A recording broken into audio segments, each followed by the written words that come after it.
Attorney Ricky Tumutorgo, nagtataguyod ng katotohanan, nakikipaglaban para sa bayan.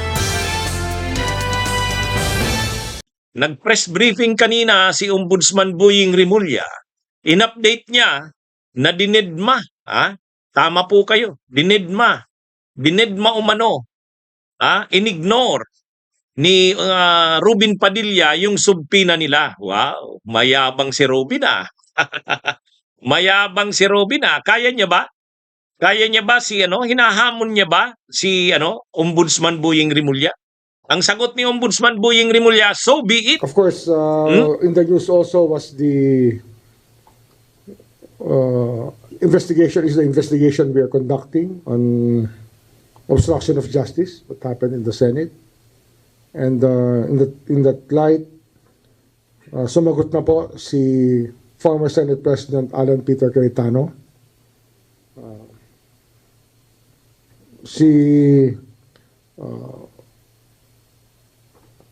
Mr. Aplaska asked for an extension, so we granted him an extension to file his counter affidavit.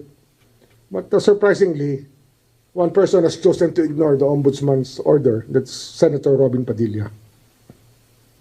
Maybe he will just adopt the arguments of the persons who are charged with him.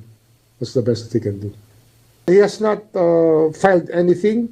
He has not responded. He has not said anything about the cases that the summons given to him. I don't know. He chooses to ignore the ombudsman. Then, so be it.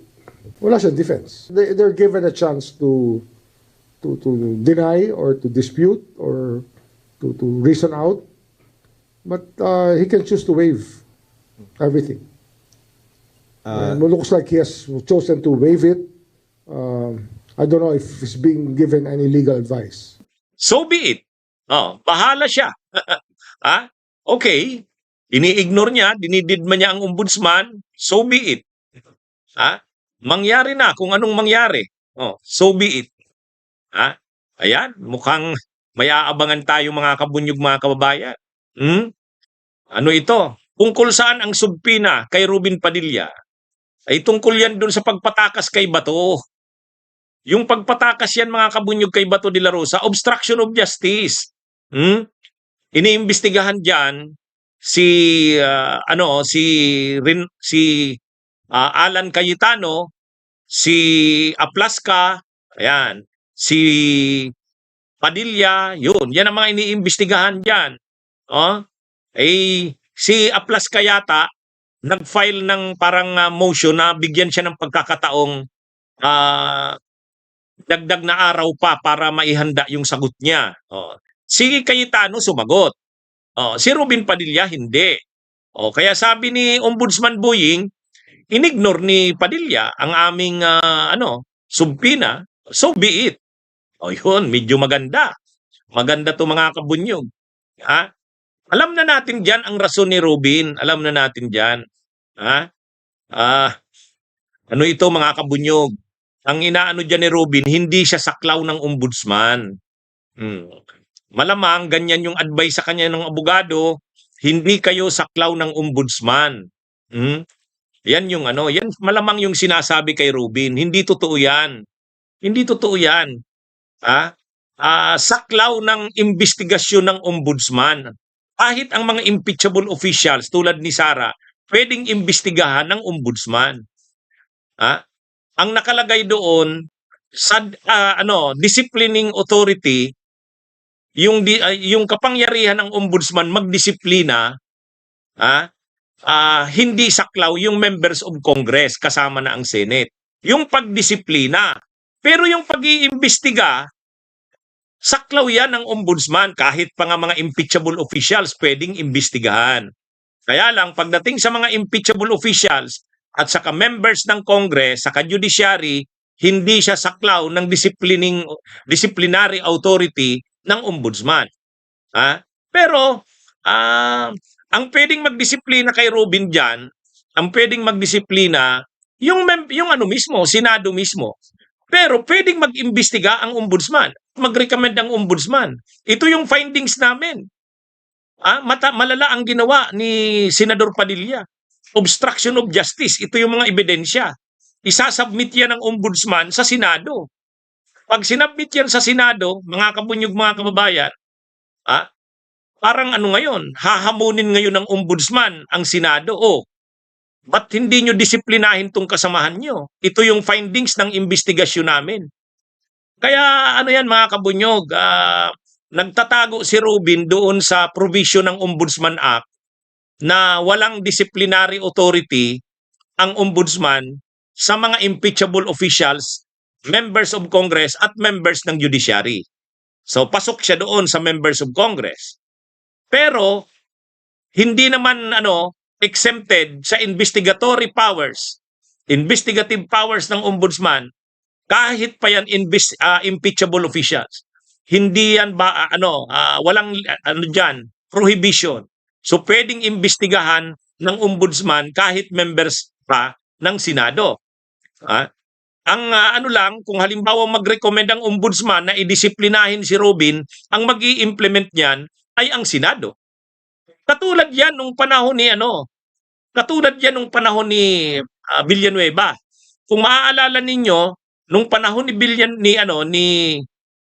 si Villanueva noon, member din si Villanueva ng Congress, pero inimbestigahan ni Ombudsman Conchita Carpio Morales. Nag-recommend si Conchita Carpio Morales noon, ombudsman, na tanggalin, removal from service, dismissal from service si Villanueva. Pinadala ito sa Senado. Pinadala sa Senado yung recommendation, mga kabunyog, mga kababayan. Kaya ganyan din ang mangyayari dyan. Kung sino man ang nag-a-advise kay Ruby ng ganyan, mali yan. Ibig mong sabihin, hindi ka nasakop ng batas? No man is above the law. No man is above the law. Kahit ka pa, senador. Kaya yan, mga kabunyog, mga kababayan. Pagdating sa ombudsman, kahit ka pa member ng Congress, pagdating sa hindi siya pwedeng tanggalin hindi siya pwedeng tanggalin ng ombudsman. Kasi ang disciplinary authority nga ay wala sa ombudsman. Pero pwede siyang imbestigahan. Pwede siyang failan ng kaso. Pwede siyang failan ng kaso. Pwede rin siyang failan ng kaso ng ombudsman. Ang ombudsman may power kasi na magtanggal, pero hindi kasama sa power niya yung magtanggal ng senador. Walang ganung power ang ombudsman. Yung suspension sa ibang officials pwede, pero pag members of Congress hindi. Pero pwede siyang sampahan ng kaso sa Sandigan Bayan. At yung korte, yung Sandigan Bayan ang mag-u-order sa kanya na ikulong siya. Yan? Katulad ng nangyari kay Marcoleta, ang nagkaso dyan, ombudsman. Kaya wag kung ang iniisip ni Robin, hindi siya matatanggal bilang senador, okay, hindi siya matatanggal ni Buying. Pero pwede siyang imbestigahan at kasuhan. Kaya yan mga kabunyog, mga kababayan, sige, sabi ni Ombudsman Buying, so be it. Tingnan natin, parang ganon, bahala siya. Kanya. Yan mga kabunyog, maganda ito. Kasi sabi ni Ombudsman Rimulya, inignore sila ni Robin Padilla. Si Cayetano daw sumagot. Si Cayetano sumagot. Kaya lang si Robin hindi. Si Aplaska nag-request na habaan pa yung panahon na makapagsagot siya. Sa totoo lang, ang dito kay Robin, mga kabunyog, ay di ba ang yabang-yabang niya? Sabi ni Robin Padilla, dapat kung may kaso ka, harapin mo. Di ba? Yun yung sabi ni Robin dyan harapin daw. Harapin ang kaso. Ay bakit ngayon may kaso siya sa ombudsman, iniimbestigahan siya? Obstruction of justice, hindi niya hinaharap. Bunyog, bunyog, halikan na kasama ka. Bunyog, kapag buklod ay may pag-asa. Luzon, Visayas, Mindanao, isa ang pananaw. Sa bagong Pilipinas ang bunyog, isisigaw.